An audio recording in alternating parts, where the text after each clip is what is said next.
it has to be pointed out too that it's clear, from all the different information sources that I looked at that the um, that the Biden administration does not want a war with Lebanon, between Hezbollah and the IDF, But the only and they're problem trying. is it doesn't matter what we think, right? It's what Yeah. Israel Well, wants, what and they Israel. think, that's the problem, is that at the end, it's just like the Israelis can say, well, who cares? We're going to do what we're going to do because we know we've got we control the levers of power back home. We've got the Hmm. Israel lobby.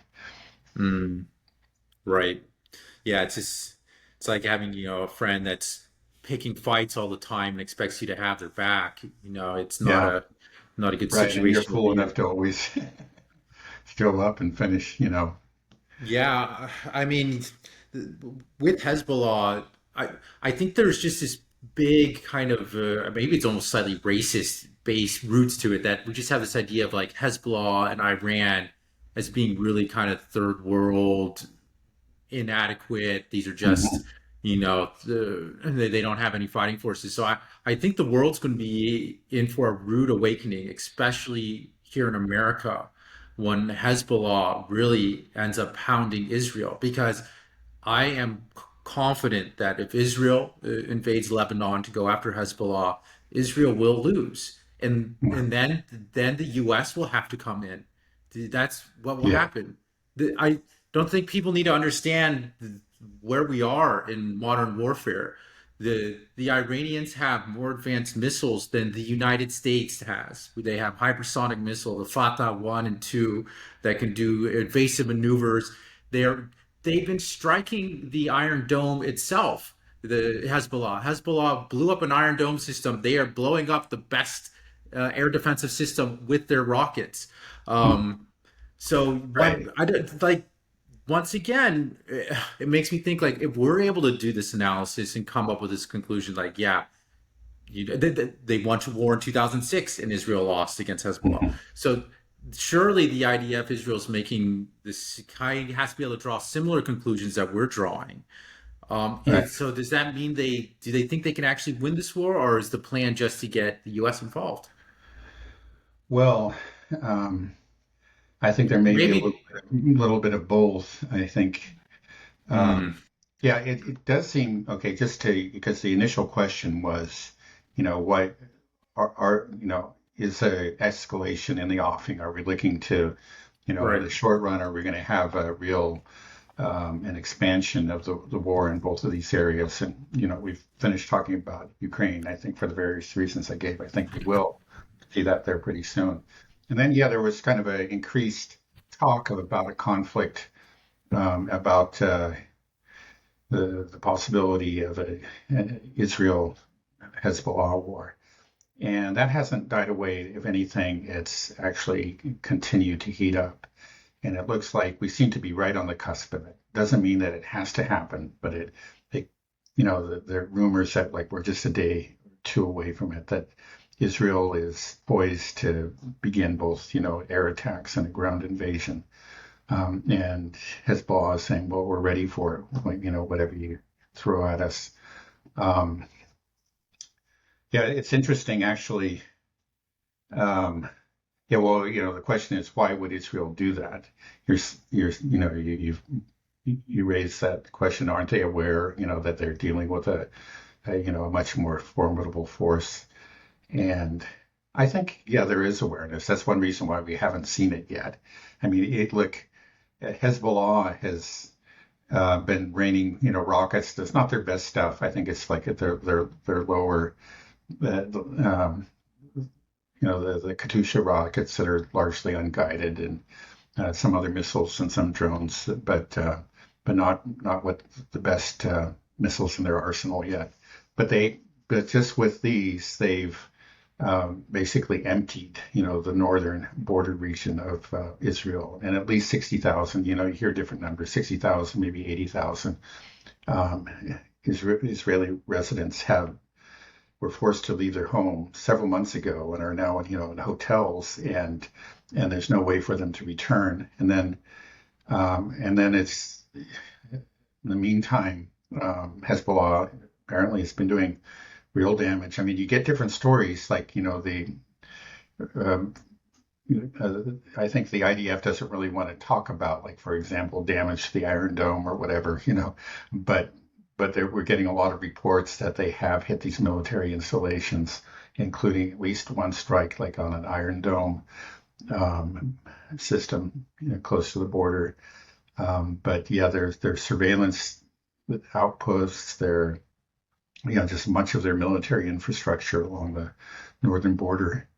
Um, And there was also a report that there was I think it was a Israeli F-16 was forced to turn around and go back because, I heard of, that. yeah.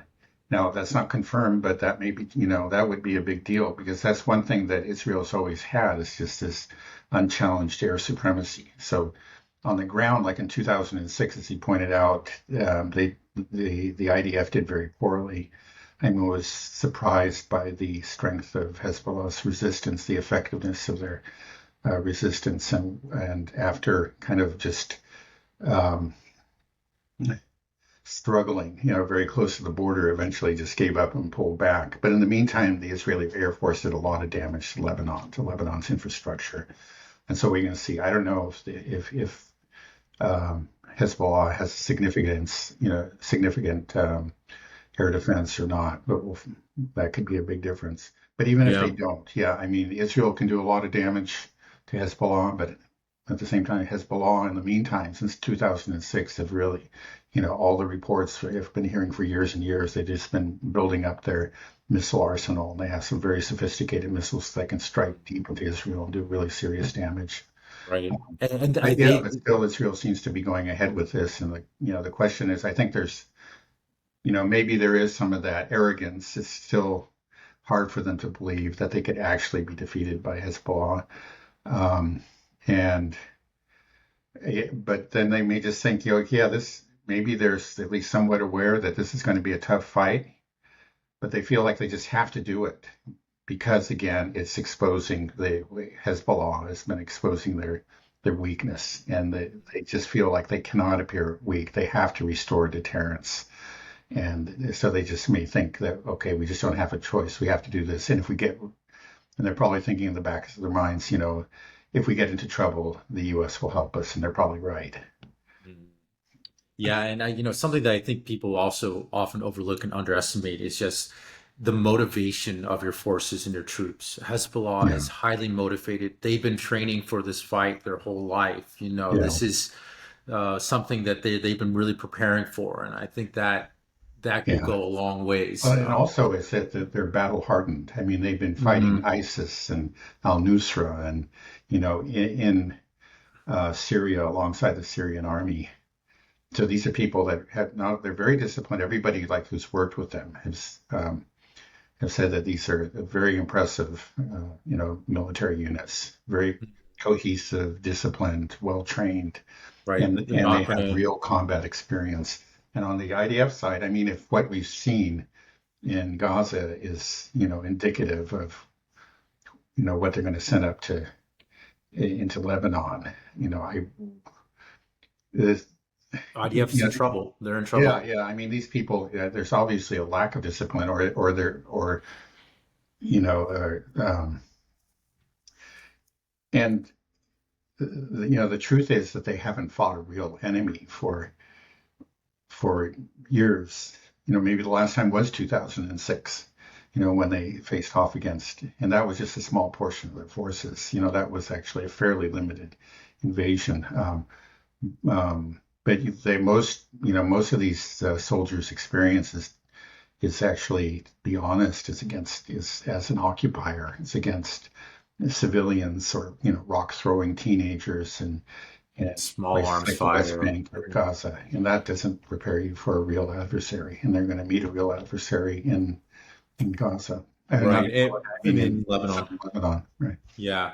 Right. Well, I mean that news story, let us know if it's confirmed about the F-16 being turned away because of air defenses that Lebanon might have, because that really is going to be a game changer. What we see is what the IDF really, how they really, 90% of the power seems to come from their Air Force, their ability to bomb any sort of, any place basically they want, untouched.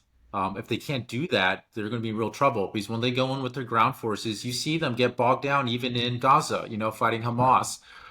So, but yeah, if they don't have if they can't fly their air force with impunity, then it's going to be, I think, be really bad for Israel quickly. I like was saying, I'm sure more and more people will begin to come to this conclusion, and they'll come to it very quickly when this war breaks out, and they'll see what's happening. Um, and I think what we're going to start to see is just more and more people leave Israel as they become concerned, worried. Uh-huh. And I'm wondering if you're actually able to, do you know how many people have left Israel, or a way that we can kind of Yeah. count the people Okay. leaving? Because Right. I I've like to heard. think of, Right. well, I'm just really quick. Like I feel like Israel's, uh, their lifeblood is to get people coming into their country and saying that this is a safe haven for Jews. If Right. that is, if the safe haven illusion is dispelled and people start to leave, that's like the people leaving. That's like their health bar. Once it gets too low, the state of Israel is going to collapse. So I think it's a very important kind of metric to be watching. Yeah. Well, yeah. No, it is important.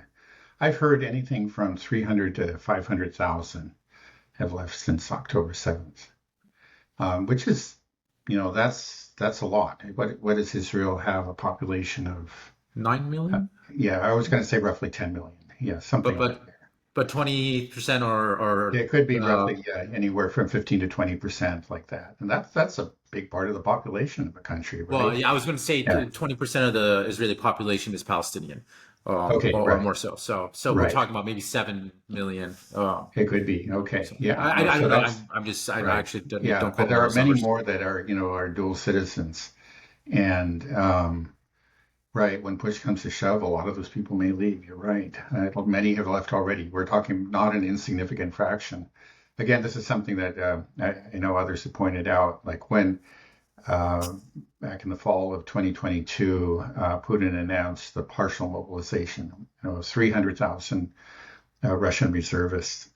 Something like 300,000 Russians left the country at that time, and the U.S. made a huge deal about it.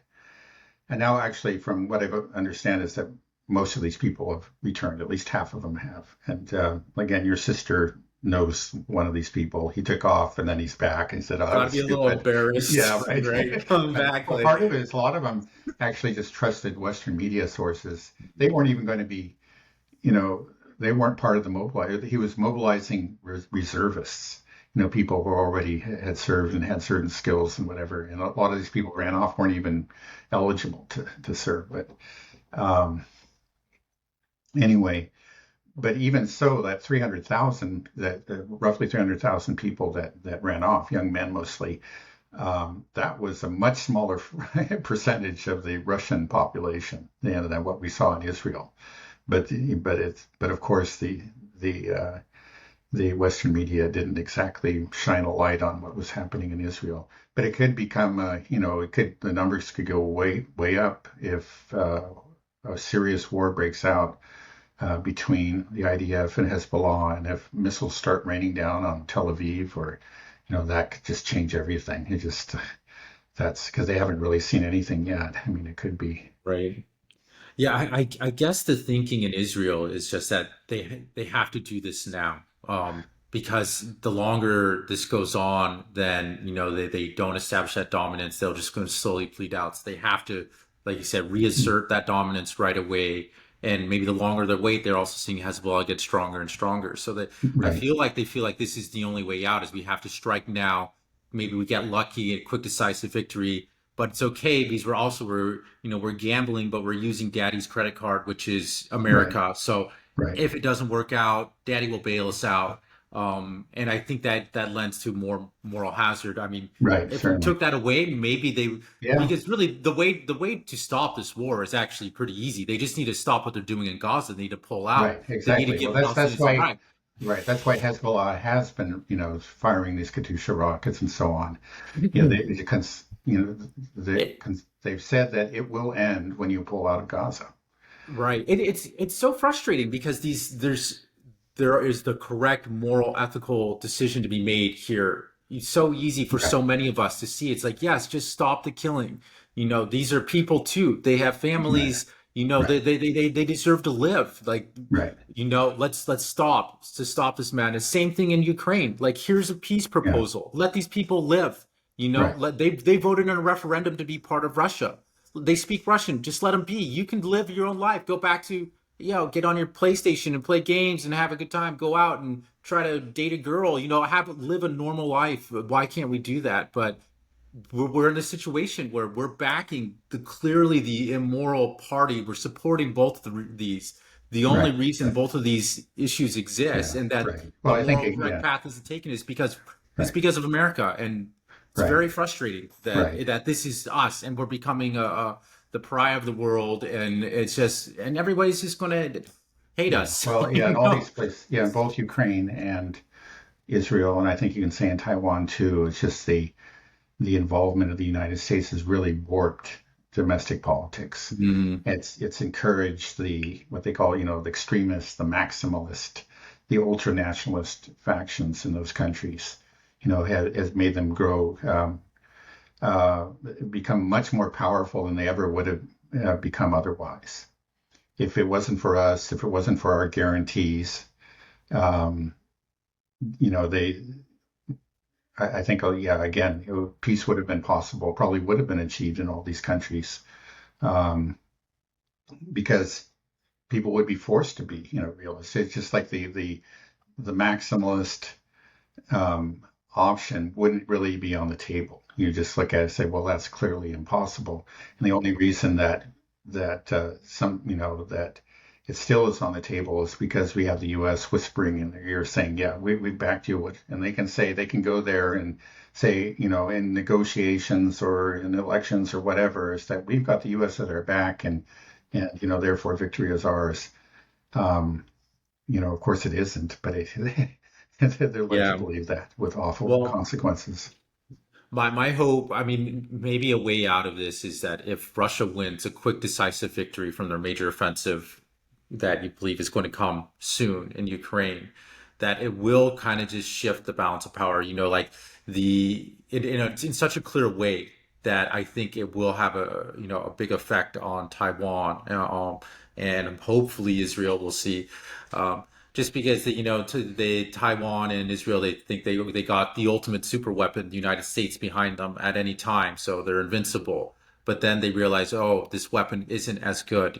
We see that there is a greater weapon in town, and that's Russia. Russia really has catapulted itself to, in the minds of a lot of people, as the most powerful country in the world in some regards. Most people still believe the U.S. is, and there's a very good case to be made in many ways. But after this Ukraine Russia war, a lot more people will be thinking the other way, and that will have an effect, I Yeah. think, on the Taiwanese, and hopefully, but we'll Yeah, see. we'll see. We'll see. Well, again, even, without um, the impact of the Ukraine-Russia war, I think, any of these thinking people in any of these regions or countries um, should know better than to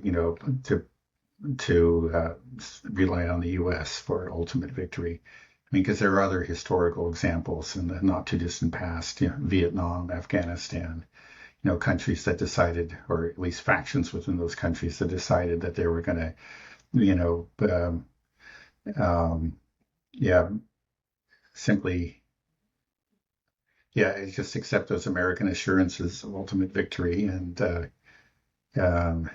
with the terrible consequences, a lot of lives unnecessarily lost.